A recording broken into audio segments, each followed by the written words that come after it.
विश्व प्रसिद्ध श्री महाकालेश्वर मंदिर में लॉकडाउन के बाद दर्शन को आए श्रद्धालुओं ने दान का रिकॉर्ड बना दिया। श्रद्धालुओं द्वारा दिल खोलकर किए गए दान से एक वर्ष के दौरान महाकाल मंदिर में 81 करोड़ से अधिक का दान आया है। इतनी बड़ी राशि दान आने का यह अब तक का सबसे बड़ा रिकॉर्ड माना जा रहा है। इस दान राशि में दान पेटी, विभिन्न दान रसीद, लड्डू प्रसाद के साथ ही मंदिर की धर्मशाला से प्राप्त आय शामिल है। श्री महाकालेश्वर मंदिर में देश विदेश से आने वाले श्रद्धालुओं की वर्ष भर भीड़ रहती है।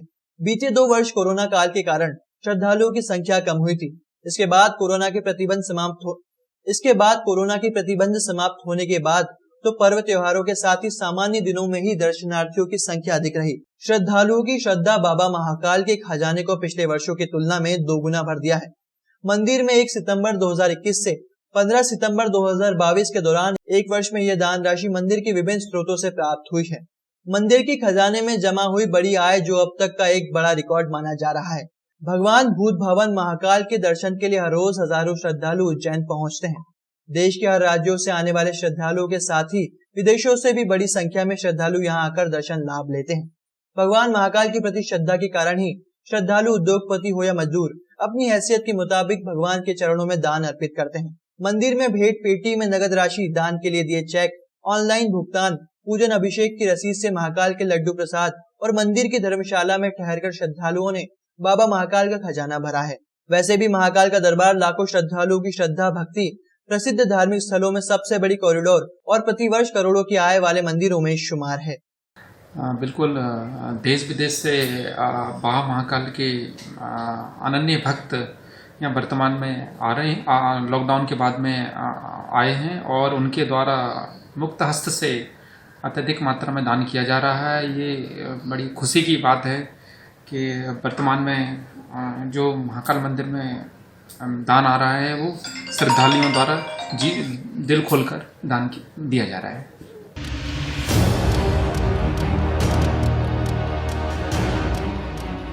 प्रधानमंत्री नरेंद्र मोदी के जन्मोत्सव पर जहां श्योपुर के कुनो नेशनल पार्क में प्रधानमंत्री मोदी द्वारा नामीबिया से लाकर 8 चीते छोड़े गए, इसी की तर्ज पर प्रधानमंत्री के सम्मान में उज्जैन पुलिस ने भी शहरवासियों की सुरक्षा के लिए अपराधियों पर लपकने वाले चीते छोड़े हैं। शनिवार को मक्सी रोड स्थित स्टिकर की दुकान पर 50 2 पहिया वाहनों पर चीते के स्टिकर लगाए गए। आरआई जेपी आर्य ने बताया कि जिले के सभी थानों में चीता पार्टी मौजूद रहेगी। प्रधानमंत्री नरेंद्र मोदी के जन्मोत्सव के उपलक्ष्य में उज्जैन पुलिस ने क्राइम कंट्रोल के लिए यह प्रयोग शुरू किया है। इसी के साथ ही उज्जैन में दोबारा चीता युग प्रारंभ हो गया है।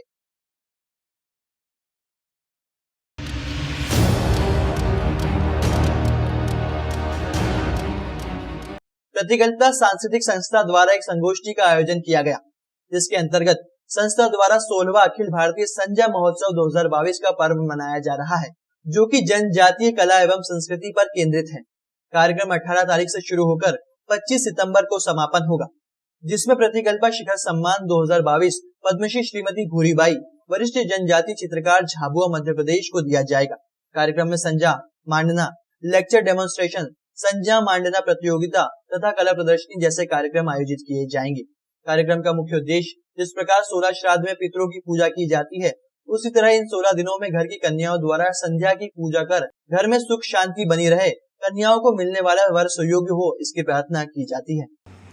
प्रतिकल्पना सांस्कृतिक संस्था द्वारा विगत 16 वर्षों से संजा लोकोत्सव का आयोजन किया जा रहा है। संजा लोकोत्सव मालवा का, मध्य प्रदेश का एक प्रतिनिधि लोक पर्व है। संजा जिस तरह से घरों में बनाई जाती रही है, वो धीरे धीरे लोग उससे दूर होते चले गए और इसी दिशा में हम कुछ लोग जुड़े लगभग 1.5 दशक के पहले और लोगों के मध्य इस संदेश को पहुंचाने की चेष्टा की गई। संजा मांडना, हमारे तमाम प्रकार के लोकगीत, लोक परंपराओं से जुड़े हुए महत्वपूर्ण उपादान, उनको लेकर के हम लोग सजग हों और इसी दिशा में संजा लोकोत्सव का आयोजन प्रारंभ किया गया था। इस मौके पर बहुत सारे पक्ष होते हैं। इसमें हम लोग सांस्कृतिक कार्यक्रम करते हैं, कला यात्राएं करते हैं, विभिन्न प्रकार की प्रतियोगिताएं करते हैं, जिसमें गीत गाने की प्रतियोगिता है, संजा बनाने की प्रतियोगिता है, मांडना कला है। इस अवसर पर विद्वान लोग इस संपूर्ण परंपरा से जुड़ें और नए शोधार्थी, नई पीढ़ी के लोग इस दिशा में आगे आएँ। इस दिशा में हम लोग अंतर्राष्ट्रीय संगोष्ठी के स्तर पर एक महत्वपूर्ण आयोजन करने लगे हैं। पहले बहुत थोड़े से रूप में ये संगोष्ठी के साथ शुरुआत हुई थी। महाकाल मंदिर के पास में एक सभागार में हम लोगों ने संगोष्ठी 16 साल पहले रखी थी। थोड़े से लोग थे। क्रमानुसार बढ़ते बढ़ते राष्ट्रीय और अब अंतर्राष्ट्रीय स्तर की संगोष्ठी हो रही है। आज हमारे लिए सौभाग्य की बात है कि आज की इस अंतर्राष्ट्रीय संगोष्ठी में भारत के 10 से अधिक प्रांतों के लोग भाग ले रहे हैं।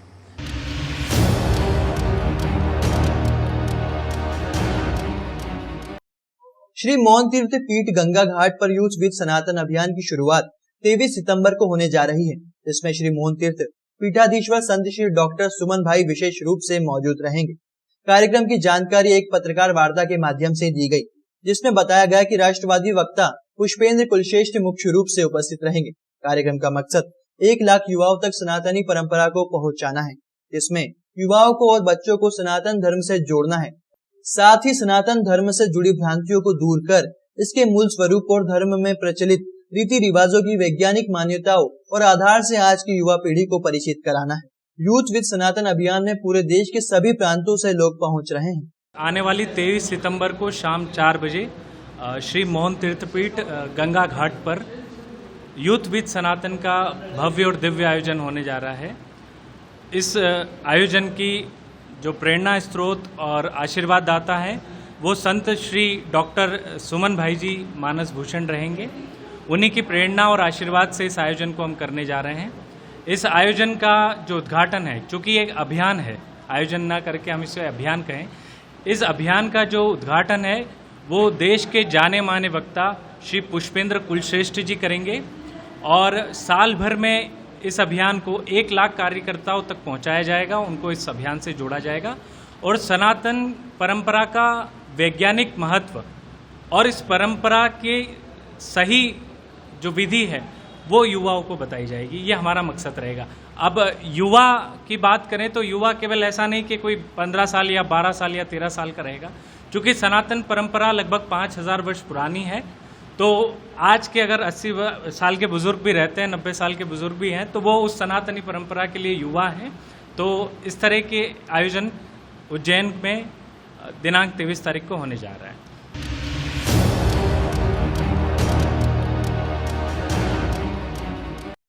उज्जैन में शासकीय आयुर्वेद चिकित्सालय में यूं तो कई गंभीर रोगों का भी इलाज होता है, परंतु आज के समय में सबसे बड़ी मुश्किल है घुटनों की समस्या।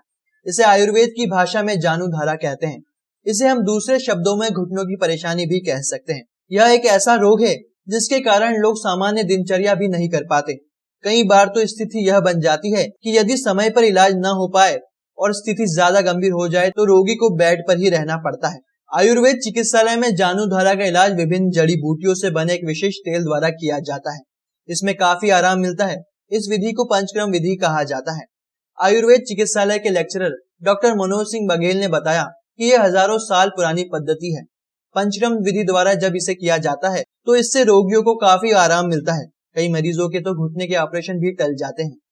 अभी 10% बन हुआ।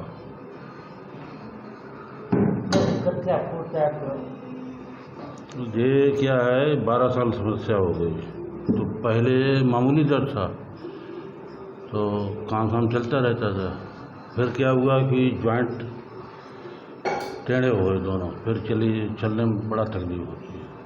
कहाँ के रहने वाले, कैसे आपको जानकारी लगी कि यहाँ क्या होता है? मैं तो भैरूगढ़ रहता हूँ उज्जैन में, और आयुर्वेद के बारे में तो हमें वैसे ही जानकारी है।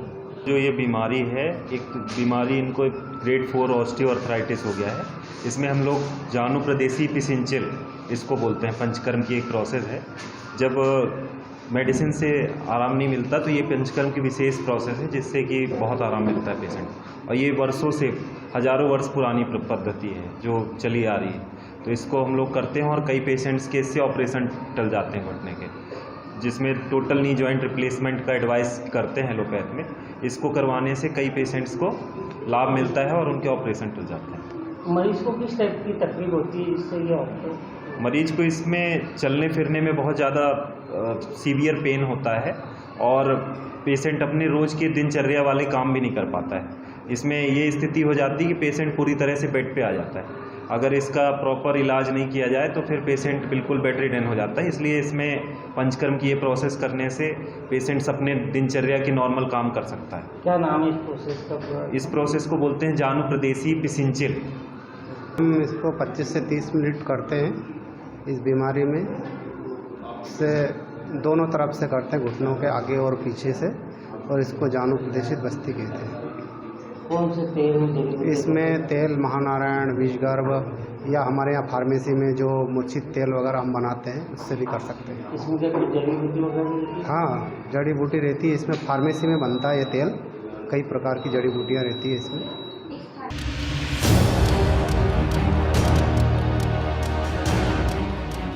विश्व प्रसिद्ध श्री महाकालेश्वर मंदिर क्षेत्र में चल रहे अवैध मांस विक्रय को लेकर रविवार को अखिल भारत हिंदू महासभा ने महाकाल थाने का घेराव किया।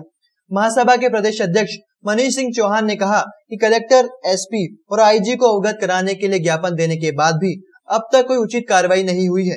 हिंदुओं की आस्था से खिलवाड़ बर्दाश्त नहीं किया जाएगा। चौहान ने कहा, महाकाल क्षेत्र में मांस का व्यापार कर रहे सभी लोग हिस्ट्री शीटर बदमाश हैं।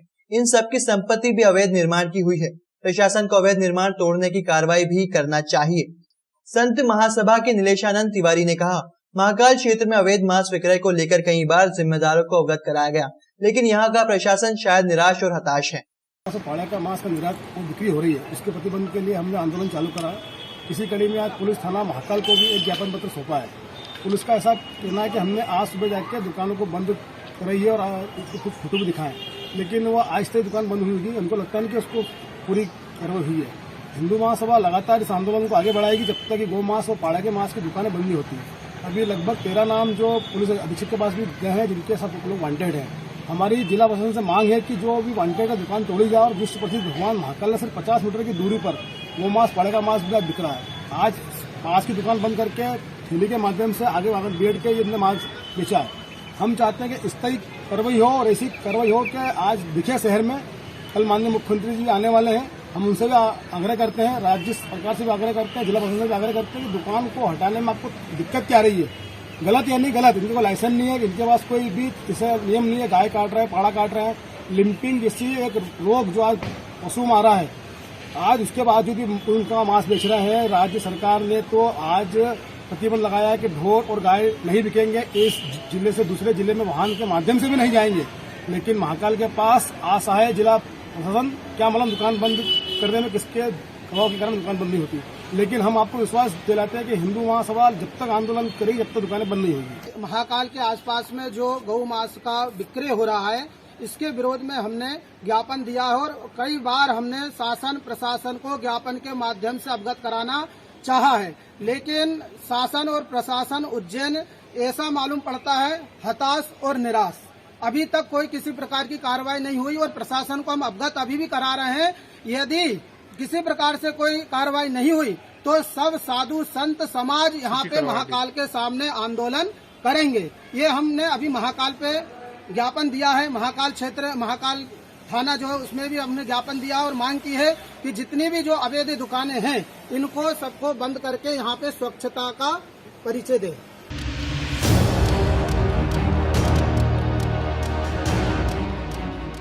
नर्मदा किनारे बसा हुआ ग्राम माछोदा इस समय टापू बना हुआ है। पिछले दिनों हुई भारी वर्षा से नर्मदा नदी में बरगी तथा ओंकारेश्वर बांध से छोड़ा गया पानी आज भी कम होने का नाम नहीं ले रहा है, जबकि यहाँ 50 से ज्यादा परिवार टापू बने ग्राम माछोदा के डूब क्षेत्र में अभी तक भी निवास कर रहे हैं। क्योंकि उन्हें डूब क्षेत्र का नहीं माना जा रहा, इसलिए वे पुनर्वास की सुविधाओं से वंचित है। जबकि मनावर एसडीएम का कहना है कि शासन की नीति के तहत इन्हें डूब क्षेत्र का नहीं माना जा रहा है, क्योंकि नर्मदा नदी का वाटर लेवल वर्तमान में 138 तक है, जो कि हाईएस्ट लेवल होने से भी इनके लिए कोई खतरा नहीं है। इस संबंध में ग्राम माछोदा के रहवासी लोकेंद्र सिंह मंडलोई ने बताया कि इस डूब क्षेत्र में अधिकांश लोग राजपूत समाज के हैं। एनवीडीए तथा राजस्व विभाग ने उन्हें डूब क्षेत्र का निवासी नहीं माना, जबकि निचली बस्ती के लोगों को वर्ष 2017 में यहां से पुनर्वास सुविधा देकर हटा दिया गया था।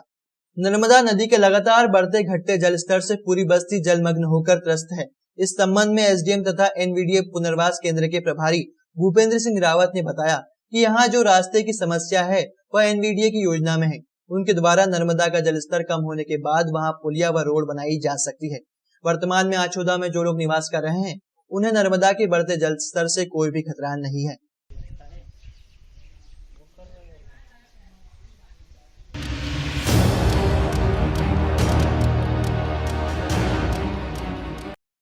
बुरहानपुर जिले में बंजारा समाज का एक संत 3 राज्यों से घूमकर अब मध्य प्रदेश के बुरहानपुर जिले में प्रवेश कर बंजारा समाज के लोगों की बैठक कर सामाजिक इतिहास, सामाजिक पोशाक, बोली, भाषा, नशा मुक्ति सहित संत सेवालाल महाराज के संदेश के माध्यम से जागरूक कर रहे हैं।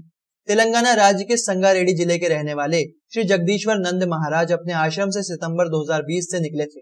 वह 24 महीनों में 3 राज्य तेलंगाना, कर्नाटक और महाराष्ट्र के 75 जिले में घूमकर चौथे राज्य मध्य प्रदेश के बुरहानपुर में प्रवेश किया है। महाराज जगदीश्वर जिले में पिछले 10 दिनों से पैदल चलकर अपने अनुयायी के साथ समाज के 10 गांवों में समाज जनों से मिलकर बंजारा समाज के आराध्य संत सेवालाल महाराज और जगदम्बा माता के वचन देकर मंदिर बनवाने का उपदेश दे रहे हैं। क्यों बोलना चाहते हैं? जगत गुरु बोले तो उन्होंने जो हम काम कर रहे हैं, शायद एक रोटी मांग के हम देश में भिक्षा लेके जो बंजारा समाज में काम करते करते यहाँ पर आ चुका है। धन दौलत पैसे अगर जगत गुरु लेने लगा तो वो जगत गुरु नहीं हो सकता है बोल के भी शास्त्र के विधान बोल सकता है। शायद उसके लिए हम बोलना चाहते हैं, हमारा बंजारा समाज में जो सेवालाल महाराज और जगदम्बा माता को बहुत लोग भूल चुके हैं, बहुत लोग दूसरे समाज में जा चुके हैं। उसके लिए हम बोलना चाहते हैं, अपन बंजारा समाज है तो बंजारा समाज ही रहिए, एक इकट्ठा रह सकते हो, लेकिन अपना समाज को छोड़ के दूसरे समाज में जाने का ये सबसे बड़ा गलत बोल के हम देश में प्रचार करते हुए आ रहा है। हमारा गांव में, हमारा तांडा में कहाँ पर भी सेवा भाया का जगदम्बा का मंदिर नहीं है। हम दूसरा ध्वज लेके खड़ी है, लेकिन जय सेवालाल बोल के हम नाम कहाँ पर भी नहीं बोल रहा है। बंजारा समाज पूरा भूल चुका है शायद। उसके लिए हम यहाँ तक आ चुके हैं। हर एक गांव में, तांडा में हर एक मंदिर होना चाहिए सेवा भाया का और जगदम्बा माता का, ये जरूरी है बोल के हम प्रचार करते हुए दारू मत पियो, बेटी बचाओ, जो खराब व्यसन छोड़ दो, अच्छे मार्ग पे जाने का, कैसा चलेंगे भगवान को, सेवा भाई को कैसा पूजा करने का, ये इसके लिए हम एक मार्गदर्शन करने के लिए हमको देश को आ चुके हैं।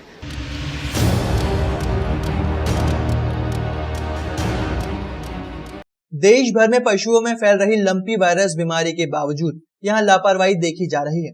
सुसनेर के हाट बाजार में अभी भी पशुओं की खरीदी बिक्री हो रही है, जबकि जिला कलेक्टर अवधेश कुमार शर्मा ने उक्त दिन ही पशु हाट बाजार पर प्रतिबंध लगा दिया था। लेकिन जिला कलेक्टर के प्रतिबंध के बावजूद हाट बाजार में पशुओं की खरीदी बिक्री हो रही है, जिससे पशुओं में यह घातक बीमारी फैलने का खतरा बना हुआ है।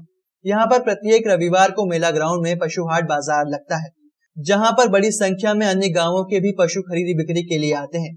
पशुओं में फैल रही लंपी वायरस बीमारी को देखते हुए हाट बाजार पर रोक के निर्देश जारी किए थे, जिसके बाद शनिवार को स्थानीय प्रशासन के द्वारा कचरा वाहन के जरिए मुनादी कर जानकारी भी दी गई थी, किंतु कलेक्टर अवधेश शर्मा के निर्देशों की यहाँ पर खुलेआम अवहेलना की जा रही है।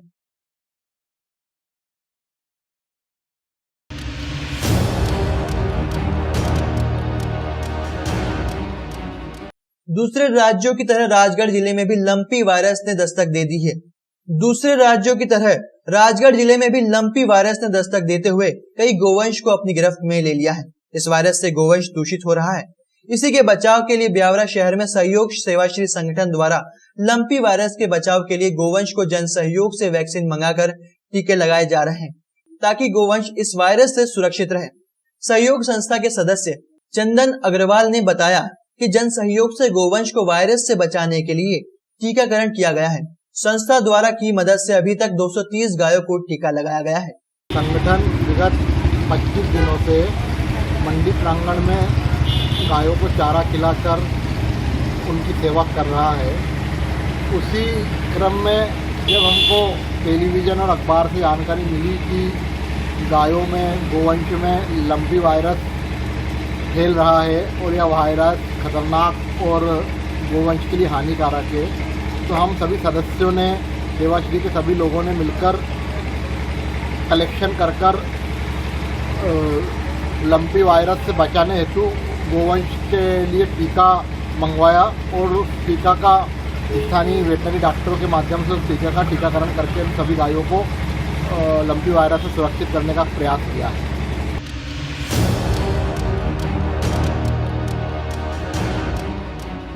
ब्यावरा शहर के पीपल चौराहा पर भारत के प्रधानमंत्री नरेंद्र मोदी के जन्मदिन को शहर एवं ब्लॉक कांग्रेस कमेटी द्वारा राष्ट्रीय बेरोजगार दिवस के रूप में मनाया गया। कांग्रेस नेताओं ने काली पट्टी बांधकर पकौड़े तले और जूता पॉलिश कर विरोध प्रदर्शन किया। प्रदर्शन के दौरान पूर्व विधायक पुरुषोत्तम दांगी, पूर्व नगर पालिका अध्यक्ष डॉक्टर भारत वर्मा, ब्लॉक कांग्रेस अध्यक्ष महेंद्र यादव, शहर कांग्रेस अध्यक्ष कपिल शिवहरे, NSUI जिला अध्यक्ष राहुल दांगी, जगदीश सेन, सुरेश सुमन मलावर, जिला महामंत्री आफ्ताब खान, पार्षद ज्ञानू विजयवर्गीय, कैलाश कुशवाहा, यूनुस मोहम्मद, दाऊद अहमद आदि कांग्रेस कार्यकर्ता, पदाधिकारी एवं नेता उपस्थित थे। मोदी तेरी तानाशाही नहीं चलेगी, नहीं चलेगी। मोदी तेरी तानाशाही नहीं चलेगी, नहीं चलेगी। मोदी तेरी तानाशाही नहीं चलेगी, नहीं चलेगी। मोदी के न मान ले, गोरी बिस्तर बांध ले। मोदी के न मान ले, गोरी बिस्तर बांध ले। मोदी के न मान ले, गोरी बिस्तर बांध ले। मोदी के न मान ले, गोरी बिस्तर बांध ले।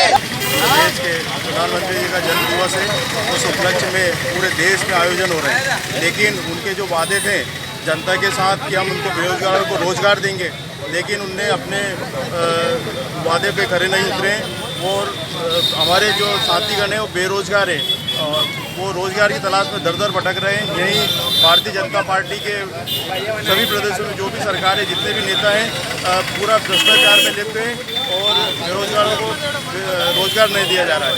इस उपलक्ष्य में कांग्रेस पार्टी ने यहाँ पकौड़े तल के और बूट पॉलिश करके एक सांकेतिक प्रदर्शन किया है और भारतीय जनता पार्टी के नेताओं से और सभी से हमारा निवेदन है कि बेरोजगारों को रोजगार दे, नहीं तो कांग्रेस पार्टी आने वाले समय में उग्र प्रदर्शन करेगी। जब 2014 में लोकसभा चुनाव होने जा रहे थे तब लाखों लोगों को रोजगार देने का उन्होंने वादा किया, जिसमें से 25% युवाओं को भी रोजगार नहीं दिया।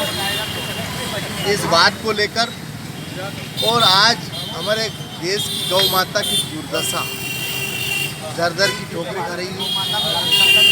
सड़कों पर सैकड़ों की तादाद में मर रही है एक्सीडेंट के कारण। अभी लंबी रोग आ गया, मध्य प्रदेश सरकार को कोई इसकी चिंता नहीं है, हमारी गाय माता मर रही है। तो इन सारी बातों को लेकर भ्रष्टाचार चरम सीमा पर है, महंगाई चरम सीमा पर है और युवाओं को रोजगार मिल नहीं पा रहा है और सिर्फ जुगाड़ करके पैसे के बल पे, धन बल पर सरकारों को गिराने का काम किया जा रहा है। तो ऐसे में हम ऐसे झूठ और आदरणीय राजा दिग्विजय सिंह साहब ने तो बहुत पहले ही कह दिया था कि ये गप्पेबाज प्रधानमंत्री हैं। आज उन गप्पे वास्तव में ही सिद्ध हो रहे हैं।